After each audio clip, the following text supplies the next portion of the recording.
한국 이름으로 원두우라고 불리는 언더우드 선교사는 1885년 4월 부활절 아침 인천 제물포항에 도착했습니다.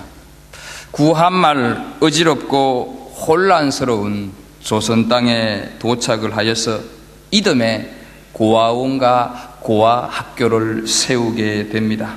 우리가 잘 알고 있는 독립운동가 김규식 박사가 이 고아학교 졸업생입니다. 그리고 이 학교가 오늘 서울에 있는 경신중고등학교입니다.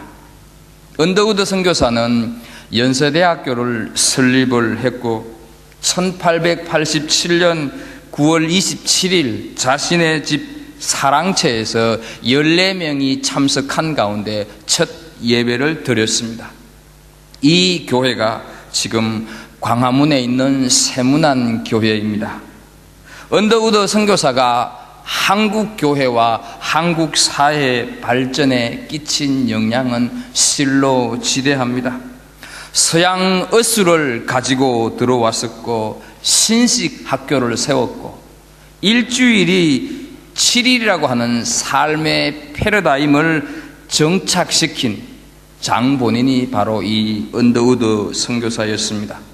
1963년 8월 15일 광복 18주년을 맞이해서 한국 정부는 언더우드에게 대통령상을, 그리고 이보다 훨씬 앞서 고종 황제는 이 언더우드 선교사에게 태국 훈장을 추서했습니다. 1916년 조선에서 사역을 한 지 31년이 되던 해에 병이 들어서 요양차 본국 미국으로 들어가게 되는데 그곳에서 끝내 일어나지 못하고 하나님의 부르심을 받습니다. 세상을 떠나기 전 부인 릴리아스 홀 여사에게 이런 얘기를 합니다. 내가 저 먼 나라로 여행할 수 있을 것 같소 말을 합니다. 그때 이 부인이 거기가 어디예요? 그랬을 때 이 언더우드는 그냥 가만히 있습니다. 재차 부인이 그곳이 한국 말씀하는 겁니까? 했더니 이 언더우드의 얼굴색이 환하게 밝아지면서 숨을 거두게 됩니다. 그때 나이 57세였습니다. 뉴욕 근처 작은 교회에 묻혀 있다가 1995년 5월 그가 설립한 연세대학교에서 모든 비용을 다 부담하였어 평생 사랑했던 한국 땅 양화진 외국인 묘역의 이장이 되었습니다. 그리고 지금도 한국에서 사역하고 있는 이 언더우드 선교사의 가족들, 손자들, 정손자들도 역시 한국 땅에 묻히기를 원해서 양화진 묘지에 가묘를 만들어 놓고 있습니다. 이 언더우드 선교사는 1883년 미국 뉴욕 신학교 동아리 모임에서 알버트 목사라고 하는 분이 주님은 여러분들 중에서 누군가가 조선 민족을 위하여서 선교사로 갈 것을 원하고 계십니다 하는 메시지를 듣습니다. 그러나 이 언더우드 목사는 이미 인도로 가기로 결정을 하고 인도 문화를 배우고 있었고 언어 습득에 아주 놀라운 탁월한 능력을 가지고 있었던 이 언더우드는 인도 언어를 열심히 배우고 있는 중이었습니다. 그래서 주변에 있는 친구들에게 나는 인도로 가기로 했으니 너희들은 좀 조선으로 가라 이렇게 권유를 했습니다. 그러나 모두가 다 싫다고 하는 모습을 보면서 어디든지 가겠다고 헌신해서 신학교에 온 학생들이 왜 저럴까 고민을 하고 있는데 갑자기 너는 왜 못 가느냐 하는 음성을 듣습니다. 그래서 깜짝 놀라면서 그렇다 나는 왜 못 가는가 이렇게 반문하다가 전혀 계획이 없었던 조선 땅으로 오게 됩니다. 자신은 인도로 가기를 원했었지만 하나님의 뜻은 한국에 있었습니다. 언더우드의 계획과 하나님의 뜻은 전혀 달랐습니다. 인간의 계획과 하나님의 뜻은 전혀 다를 때가 있습니다. 우리가 함께 읽은 본문으로 들어오게 되면 본문에 나오는 바울 사도는 아시아에서 복음 전하기를 원했습니다. 바울 사도는 아시아 외에는 생각을 하지를 않았습니다. 그러나 하나님은 아시아가 아니라 마게도니아, 오늘날 유럽을 생각하고 있었습니다. 만약 2000년 전 당시에 바울 사도가 유럽으로 가지 않고 아시아로 먼저 왔더라면 세계의 역사는 또 다르게 달라졌을 것입니다. 유명한 역사가 토인비는 그때 바울과 실라가 지중해에서 유럽으로 건너간 배에 오늘날 모든 문명의 기초를 싣고 갔다, 이렇게 표현을 하고 있습니다. 그만큼 세계를 획기적으로 바꾸어 놓았던 역사적인 사실이 오늘 본문에서 말씀을 하고 있습니다. 읽은 1절 앞부분을 한번 보겠습니다. 글씨가 좀 작은 것 같습니다. 바울이 더베와 루스드라에도 이름에 이렇게 말씀을 하고 있습니다. 이제 우리는 바울 사도가 1차 선교를 끝나고 2차 선교를 시작할 찰나에 있다고 하는 것을 알게 됩니다. 지도를 한번 좀 보도록 하겠습니다. 지도를 보게 되면 여기에서 출발을 해서 다소를 지나 더베와 루스드라에 이르렀습니다. 그런데 이 더베와 루스드라는 1차 선교 여행 때 제일 마지막으로 갔던 곳이 바로 이곳입니다.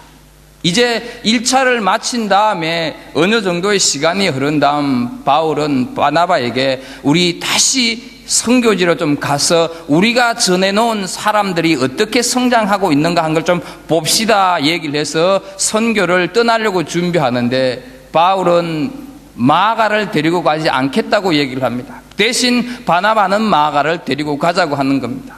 마가가 1차 때 도중에 하차해버린 그런 경험이 있기 때문에 바울은 그 사람을 또 데리고 갈 수는 없다 하는 것 우리는 알고 있습니다. 그래서 결국 다툼이 일어나게 되고 바나바는 마가를 데리고 처음 1차 선교 여행을 떠났던 이 구브로와 살라미 이쪽으로 해서 이렇게 가게 되는 거죠. 그러니까 이 바울은 이제 실라라고 하는 사람을 데리고 이 바나바가 갔던 반대 방향인 이쪽으로 가게 되다 보니까 1차 선교에서 제일 마지막으로 갔던 그곳을 제일 먼저 도착을 하게 되었다 하는 사실입니다. 그런데 이 2차를 시작을 해서 도착한 곳이 루스드라인데 여기에서 우리는 누군가를 한 사람 만나는 것을 보게 됩니다. 거기에서 이 바울은 디모데라고 하는 사람을 만나게 됩니다. 1절 중간에 있는 말씀을 한번 좀 보도록 하겠습니다.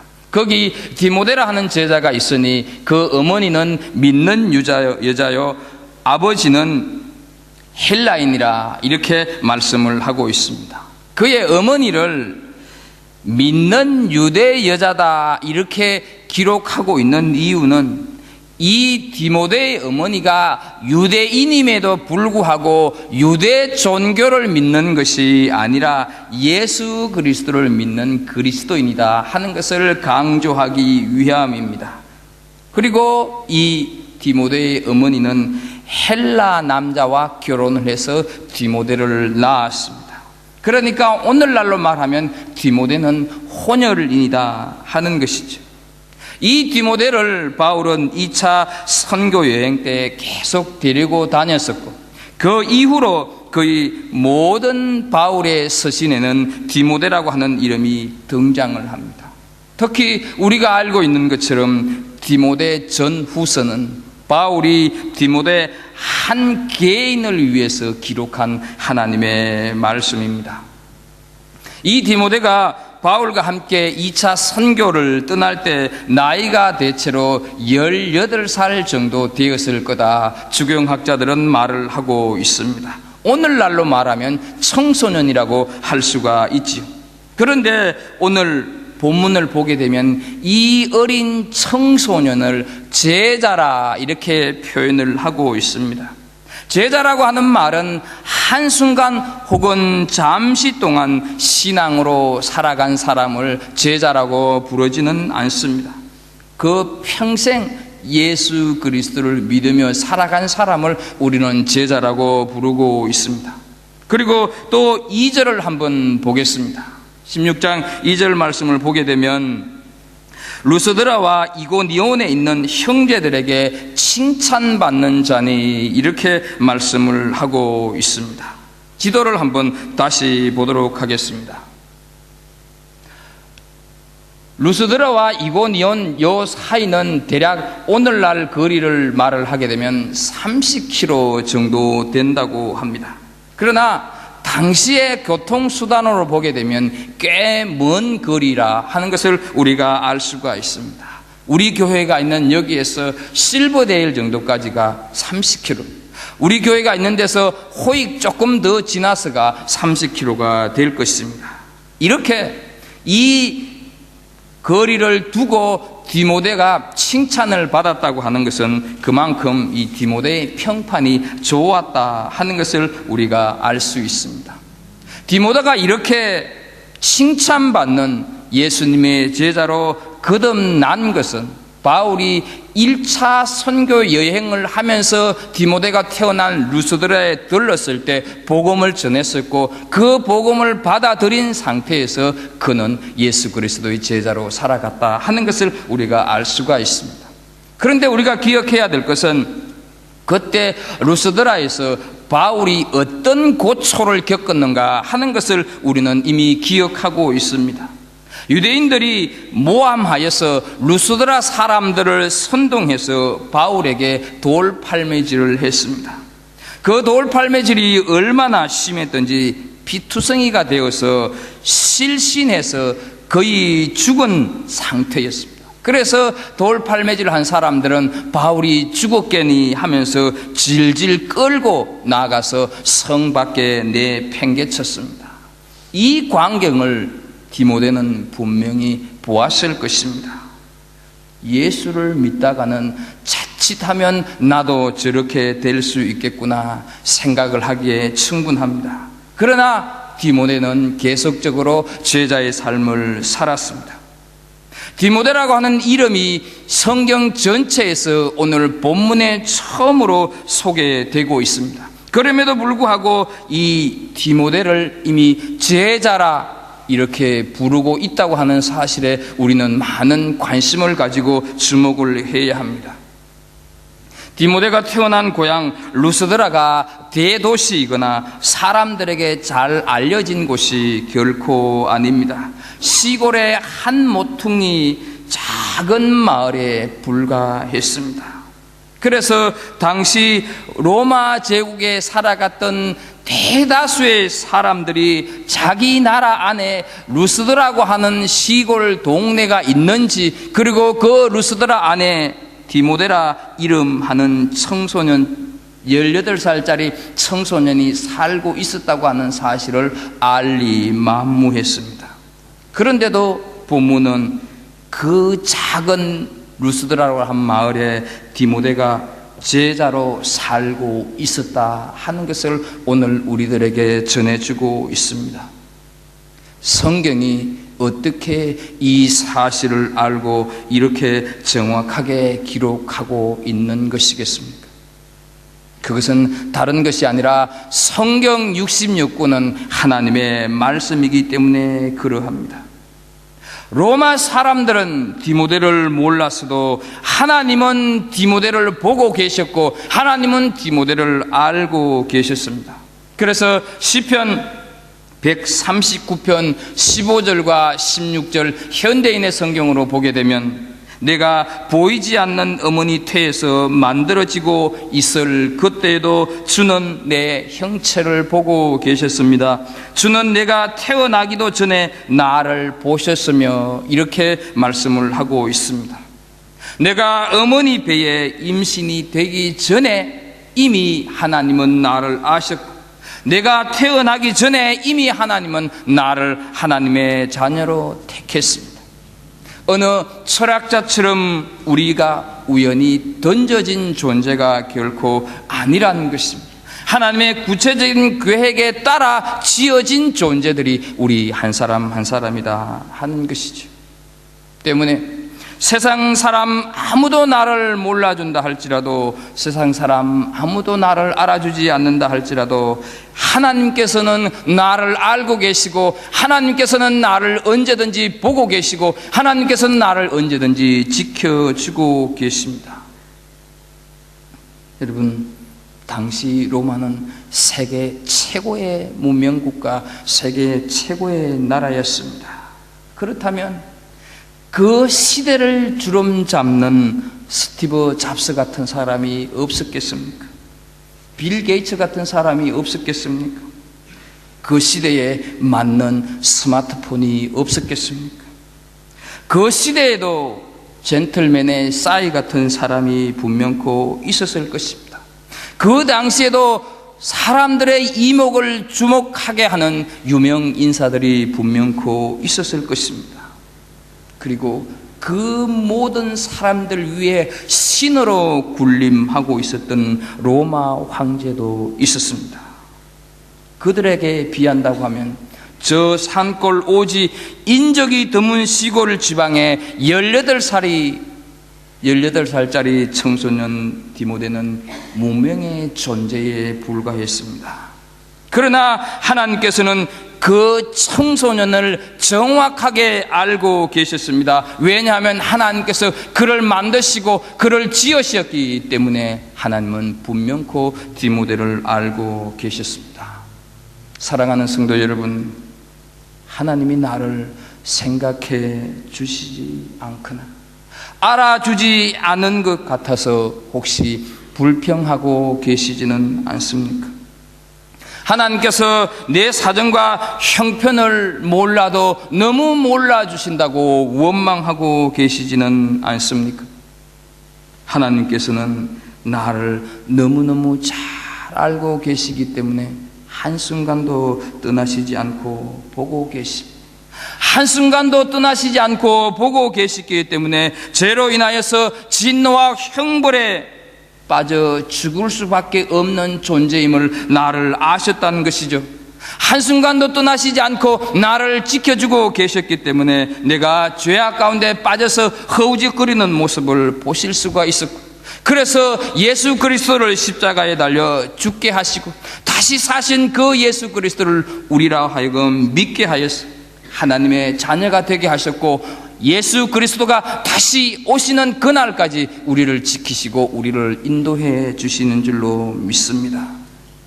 사랑하는 성도 여러분, 사람들이 나를 알아주지 않아도, 세상 사람들 모두가 나를 보잘것없는 존재라고 취급해도 주님의 부르심에 순종하면서 살아가고 있는 나를 하나님은 알고 계시고 하나님은 보고 계신다 하는 사실입니다.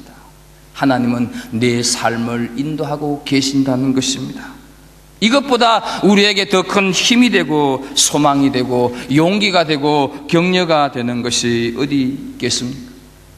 하나님께서는 힘들고 어려운 여건 속에서도 주님의 부르심에 순종하면서 살아가려고 애쓰고 있는 우리의 처지와 아픔을 다 알고 계시는 줄로 믿습니다. 다 보고 계시는 줄로 믿습니다. 하나님의 때가 되면 우리가 아무리 보잘것없다 할지라도 우리 삶을 통하여서 하나님은 반드시 하나님의 뜻을 이룰 것이라고 하는 것을 본문을 통해서 오늘 우리들에게 깨닫게 하시고 보게 하시는 줄로 믿습니다. 행여 하나님을 믿는다고 하면서 정작 하나님께서 나를 알고 계시고 언제나 내 곁에서 내 삶을 보고 계신다고 하는 사실을 믿지 못했다고 하면 이 시간 이후로 그것을 믿는 믿음들이 오늘 우리 모두에게 있기를 주의 이름으로 축복합니다. 바울은 디모데를 선교 동력자로 데리고 다니기 위해서 할례를 행하는 것이 오늘 우리가 읽은 3절에 보게 되면 기록하고 있습니다. 사람이 구원을 받을 수가 있는 것은 오직 예수 그리스도로만이 가능하다, 할례가 필요가 없다 하는 것은 우리가 이미 15장을 살피면서 그것이 예루살렘 회의의 결정이었고, 이 결정을 누구보다도 잘 알고 계시는 바울이라 하는 것을 우리는 이미 알고 있습니다. 그런데도 바울이 디모데에게 할례를 행했던 이유가 무엇이겠습니까? 디모데의 아버지는 헬라인 이방인이기 때문에 굳이 디모데에게는 할례를 행하지 않아도 되는데, 바울은 디모데에게 할례를 행하고 하는 이유는 거기에 모여 있었던 유대인들 때문이라는 것입니다. 저 유대인들이 디모데의 아버지가 헬라인이라고 하는 것을 알고 있었기 때문에 의도적으로 일부러 디모데에게 할례를 행하고 있는 것을 보게 됩니다. 왜냐하면 선교를 시작을 하면서 유대인들로부터 불필요한 오해를 사지 않겠다는 그런 의도이기 때문에 그렇습니다. 그래서 우리는 지금 이렇게 바울이 유대인들을 향한 복음 전도를 하려고 하는 이 모습이 하나님의 생각과 하나님의 의도하고는 많이 어긋나고 있구나 하는 것을 알 필요가 있습니다. 우리가 함께 읽은 본문을 보게 되면 동네 이름이 참 많이 나옵니다. 지도를 다시 한번 보겠습니다. 바울은 지금 루스드라 이고온을 지나서 이렇게 해서 이렇게 가서 자꾸 이쪽으로 북아시아 쪽으로 가려고 하고 있습니다. 이렇게 북아시아 쪽으로 가려고 하는 이유는 바울은 유럽에 대해서는 전혀 관심이 없었습니다. 아시아에만 자기는 복음을 전하려고 했습니다. 그런데 그것이 하나님이 의도한 방법이 아니라는 것입니다. 다시 우리는 5절을 볼 필요가 있습니다. 5절을 보겠습니다. 이에 여러 교회가 믿음이 더 굳건해지고 수가 날마다 늘어가니라. 지금 바울이 진행하고 있는 방향은 하나님이 의도한 방향이 아닌데 어떻습니까? 사역은 잘 되고 있는 것을 보게 됩니다. 믿는 사람이 늘어나고 교회의 수가 점점점 증가하고 있다는 것입니다. 여러분, 아이러니 아닙니까? 하나님이 원하는 방법이 아닌데 일은 잘 되고 있다는 것입니다. 6절을 다시 한번 보겠습니다. 성령이 아시아에서 말씀을 전하지 못하게 하시거늘 그들이 부르기아와 길리기아 땅으로 다녀가. 역시 성령이 아시아로 가지 못하도록 계속 막고 있는 것을 보게 됩니다. 그런데 바울은 아시아 쪽으로 계속 가고 있고 하는 사역은 점점 형통해지고 있는 것을 보게 됩니다. 여러분, 이럴 때 우리는 어떻게 하나님의 뜻을 구별하게 됩니까? 봐라, 내가 가는 길이 맞지 않느냐, 이 일이 잘 되는 것은 하나님의 뜻이 아니냐, 이렇게 생각을 할 수가 있지만 성령은 분명히 아니라고 말씀을 합니다. 7절 말씀도 마찬가지입니다. 성령께서 계속 막고 있는 것을 보게 됩니다. 일은 잘 되고 있는데 문제는 바울이 성령님의 의도에 순종하지 않고 있다 하는 것입니다. 우리는 여기서 하나의 의문을 갖게 됩니다. 그것이 뭐냐 하면 바울이 지금 북아시아 쪽으로 가면서 복음을 전하고 있는 것 역시 하나님의 일이 아닌가 하는 것입니다. 하나님의 일이라는 것이죠. 여러분, 바울이 지금 하고 있는 일 분명히 하나님의 일입니다. 그런데 성령께서 그 하나님의 일을 막고 있습니다. 우리가 알아야 할 것은 그것이 하나님의 일이라 할지라도 하나님이 궁극적으로 뜻하고 있는 하나님의 뜻은 아니다 하는 사실을 우리는 알 필요가 있습니다. 우리가 비록 신앙생활을 하면서 인생을 살아가지만 이런 미묘한 갈등에 직면할 때가 많이 있지 않습니까? 어느 쪽일까? 이 일도 좋은 것이고 이 일도 선한 것이고 하나님의 일인 만큼은 분명한데 하나님의 뜻이 무엇인지 알지 못할 때가 종종 있지 않습니까? 우리가 성전 건물을 구입하는 것도 마찬가지입니다. 이 건물을 더 이상 사용할 수가 없기 때문에 다른 건물로 옮겨가는 것이 분명 하나님의 일입니다. 그런데 여러분들이 알고 계시는 듯이 여러 차례 시도를 하지만 안 되고 있습니다. 그래서 요즘 저는 이것이 하나님의 일인 것은 분명한데 하나님의 뜻은 무엇일까? 그것을 품고 기도하고 있습니다. 우리는 항상 성령께 우리의 생각과 우리의 전부를 열어놓을 수 있는 훈련이 되어 있어야 하는데 그 방법이 바로 우리가 늘 하나님의 말씀에 집중하고 성령 안에서 그 말씀을 붙잡고 기도하는 일인 줄로 믿습니다. 우리는 우리의 삶이 형통할수록 스스로 속아 넘어가기가 쉽습니다. 형통하니까 이것이 하나님의 뜻이구나 쉽게 생각해 버린다 한 것이죠. 그러나 우리가 기억해야 될 것은 하나님의 일과 하나님의 뜻은 분명하게 구별해야 하고 하나님의 일이라 할지라도 다 좋은 것은 아니라는 것입니다. 분명코 본문을 보게 되면 성령은 계속해서 바울을 막고 계십니다. 그런데도 바울은 자기 의지를 내려놓지 않고 계속해서 반대 방향으로 가고 있습니다. 여러분, 누가 이 바울을 말릴 수가 있겠습니까? 9절 말씀을 한번 보겠습니다. 밤에 환상이 바울에게 보이니 마게도냐 사람 하나가 서서 그에게 청하여 이르되 마게도냐로 건너와서 우리를 도우라 하거늘. 밤중에 환상이 보였습니다. 여러분, 이 환상을 영어 성경에 보게 되면 비전이라고 번역을 하고 있습니다. 여러분, 비전이라는 말 많이 들으셨죠? 도대체 비전이 무엇이라고 생각을 하십니까? 우리는 종종 학생들이나 청년들에게 너는 비전이 뭐니? 너는 어떤 꿈을 가지고 있어? 이렇게 물어볼 때가 있습니다. 그런데 그 물어볼 때 대답을 얼버무리거나 시원치 않게 하면 젊은이가 비전이 있어야지 개념 없이 산다 이렇게 생각해 볼 때가 있습니다. 청년들끼리도 모여서 비전을 말하지 못하면 덩신이 되고 있는 것이 오늘을 살아가는 우리 삶의 모습입니다. 어떤 분들은 교회를 선택을 할 때도 비전이 있는 교회를 선택을 한다면서 여기저기 다니는 것을 보게 됩니다. 내가 보기에 너 비전이 없어 보인다. 이 말은 너의 미래가 별 볼 일 없어 보인다 이런 의미입니다.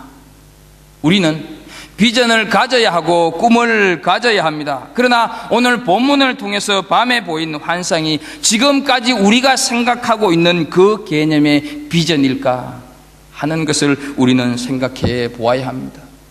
10절 말씀을 한번 보겠습니다. 바울이 그 환상을 보았을 때 우리가 곧 마게도냐로 떠나기를 힘쓰니라. 이는 하나님이 저 사람들에게 복음을 전하라고 우리를 부르신 줄로 인정함이라. 드디어 바울은 환상을 보고 지금까지 자신이 가지고 있었던 의지와 자신의 계획을 완전히 수정을 하게 됩니다. 그리고 마게도냐로 출발을 하려고 준비를 하는 것을 보게 됩니다. 그런데 이 10절에서 인정함이라 하는 구절에서 인정이라고 하는 단어는 우리가 알 필요가 있습니다. 이 인정이라고 하는 단어 헬라어의 원래의 뜻은 설득당하다 그런 의미를 가지고 있습니다. 결국 이 말은 하나님께서 우리로 마게도냐로 부르신 줄을 이제야 설득당했다 이런 뜻이라는 것이죠. 여러분, 진정한 비전은 내가 어디를 가겠다고 내 의지를 발동시켜서 오늘은 바누아투로 가고 내일은 통화로 가고 이런 차원이 아니라는 것입니다. 진실로 비전은 하나님의 계획과 하나님의 뜻이 내 인생을 통해서 설득당하는 것이라는 거죠. 말을 다시 바꾸면 내가 하나님의 뜻에 내가 하나님의 계획에 내 계획이 설득당하는 것 그것을 비전이라 한다 하는 것이죠. 내 인생이 하나님께 설득당하는 것이 진정한 비전이다 하는 것이죠. 여러분, 우리가 살면서 갈등하고 고민하고 우리가 살면서 속상해하는 것들 중에서 대부분은 내가 하나님께 설득당하지 않고 하나님이 내게 설득당하기를 바라고 있기 때문은 아닙니까? 저는 저녁잠이 많고 집사람은 새벽잠이 많습니다. 신혼초 단칸방에서 생활을 하는데 이 생활 사이클이 서로 반대고 안 맞아가지고 많이 힘들었습니다. 그런데 어느 날 이 문제로 심하게 둘이서 다투었습니다. 사니 모사니 싸우다가 집사람이 둘째 아이를 덜쳐업고 지갑만 달랑 들고 나가는 거였습니다. 그때 큰애가 4살이었습니다. 저도 가만히 있으면 안 되잖아요. 따라 나갔죠. 서울대 전철역 입구에서 또 옥신각신을 합니다. 그러다가 집사람이 큰애 보고 너 엄마 따라갈 거야? 아빠 따라갈 거야? 이렇게 물으니 이 큰애가 대뜸 뭐라고 했겠습니까? 아닙니다. 아빠 따라가겠다. 이렇게 망설임 없이 대답을 했습니다. 저는 속으로 니 진짜 대답 잘했다 이렇게 생각을 하면서 내 편이 생겼구나 이거 하고 설마 아들을 두고 가겠어? 이 생각 때문에 안심이 되었습니다. 그런데 집사람이 그럼 너 아빠랑 잘 살아? 이렇게 하면서 택시를 타고 가버렸습니다. 집사람이 큰애를 무척 힘들게 키웠거든요. 그러니 아빠 따라 가겠다 살겠다 하니까 얼마나 배신감 느꼈겠어요. 하는 수 없이 저는 아들을 데리고 다시 집으로 왔습니다. 새벽 2, 3시쯤 됐는데 집사람이 들어왔습니다. 나갈 때는 갈 곳이 많이 있는 것처럼 느껴졌는데 막상 나가보니까 갈 곳이 없더라는 것입니다. 그 후로 저희 부부는 이 라이프 사이클이 서로 다른 것을 가지고 다투지는 않았습니다. 어떻습니까? 서로 인정을 한 것입니다. 서로가 서로에게 설득을 당한 것입니다. 여러분, 살아가면서 우리가 티격태격하는 대부분의 것들은 내가 설득당하지 않고 네가 나에게 설득당해야 돼. 이것 때문에 싸우는 것 아닙니까? 때때로 우리는 인생에서 절망의 밤을 만날 때가 있습니다. 가정 문제나 질병이나 믿었던 사람에게 배신을 당하여 인간관계의 절망의 밤을 맞을 때도 있습니다.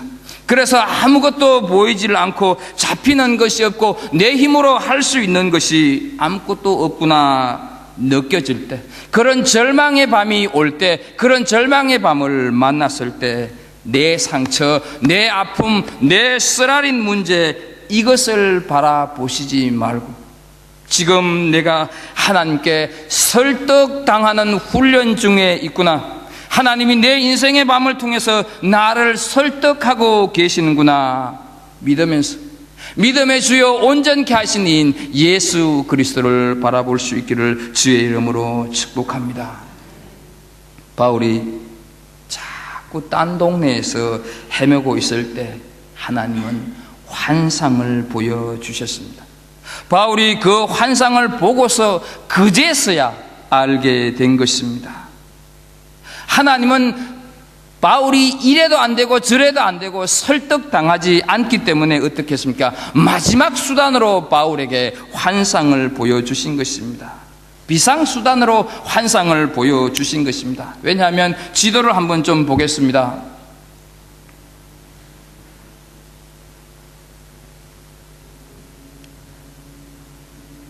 지금 여기 무시아에 있습니다.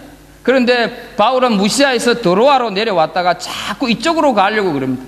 이제는 여기서 일로 가면 안 되기 때문에 여기 무시아 드로아에서 이제 이쪽으로 유럽으로 건너가도록 마지막으로 여기에서 환상을 보여주시는 것입니다. 여러분, 이 드로아는 여러분들이 잘 알고 있는 트로이 목마라고 하는 것 다 아시죠? 그 트로이가 바로 이 드로아입니다. 여기에서 하나님께서는 바울에게 환상을 보여주시고 결국 바울은 자기의 계획, 자기의 뜻을 접고 하나님의 뜻에 순종하는 것을 보게 됩니다. 이것은 신앙생활하고 있는 우리들에게 중요한 교훈을 남겨주는 것입니다. 다른 것이 아니라 여러분, 한번 질문을 드리겠습니다. 환상을 보고 가는 것이 신앙인의 자세입니까? 아니면 말을 할 때 그 말을 듣고 가는 것이 신앙의 자세입니까? 여러분, 말만 듣고 말을 할 때 그것을 듣고 가는 것이 훨씬 더 경건한 모습입니다. 그런데 우리는 자꾸 어떻게 합니까? 하나님, 내게도 좀 환상을 보여주십시오. 하나님, 내게도 좀 비전을 보여주십시오. 이렇게 말을 할 때가 있지 않습니까? 바울에게 아무리 말을 해도 듣지 않으니까 하나님은 그제서야 환상을 보여주셨다 하는 것이죠. 그리고 설득당해서 이제는 그 드로아에서 배 타고 마게도냐로 가는 것을 보게 됩니다. 사랑하는 성도 여러분, 하나님 말씀만 하시옵소서, 내가 순종하겠습니다. 이것이 오늘 이 본문을 보면서 우리가 깨달을 수 있는 그런 귀한 진리가 될 수 있기를 주의 이름으로 축복합니다. 살아가다가 보면 내 생각과 하나님의 뜻이 많이 다를 때가 있는데 우리는 자꾸 고집을 세워서 하나님이 설득당하기를 원하시고 있을 때가 많이 있습니다. 여러분, 진실로 우리가 하나님 앞에 순종하는 것은 말할 때 듣는 것, 그것이 정말로 신앙인의 경건한 자세인 줄로 믿습니다. 하나님께서는 아무도 알지 못했던 디모데를 기억해 주셨던 것처럼 오늘 우리 한 사람 한 사람을 기억하고 보고 계시고 알고 계시는 줄로 믿습니다. 살아가면서 뜻이 맞지 않을 때 과연 하나님의 뜻이 어디 있을까 고민하고 기도하면서 내 뜻이 아니라 하나님의 뜻에 맞게끔 살아가는, 그래서 하나님의 뜻을, 그래서 하나님의 역사를 우리 생애 가운데서 이루어 가시는 믿음의 성도들이 되기를 주 예수 그리스도 이름으로 축복합니다. 기도하겠습니다. 하나님 아버지, 2차 선교 여행을 시작하는 바울 사도 일행의 모습을 보면서 오늘을 살아가는 우리가 하나님의 음성을 듣습니다. 바라옵고 원하옵기는, 하나님, 나는 아무도 나를 알아주지 않는 것 같아도 하나님이 나로 알고 계심을 고백하게 하옵소서. 하나님이 나를 보고 계시고 지키시고 인도하고 계심을 알아서 그 하나님과 더불어 내 인생을 살아가게 하여 주옵소서. 우리가 완악하고 우리가 고집이 세서 때로는 하나님의 음성을 들어도 하나님 아버지, 내 뜻이 아니라고 하나님 제발 좀 내게 설득당해 주십시오 할 때가 많이 있습니다. 하나님, 내 뜻이 하나님께 설득당하는 것이 아니라 하나님이 나를 설득시켜서 내가 하나님 앞에 굴복할 수 있는 하나님의 사람들 다 되게 하여 주옵소서. 예수님의 이름으로 기도하옵나이다. 아멘.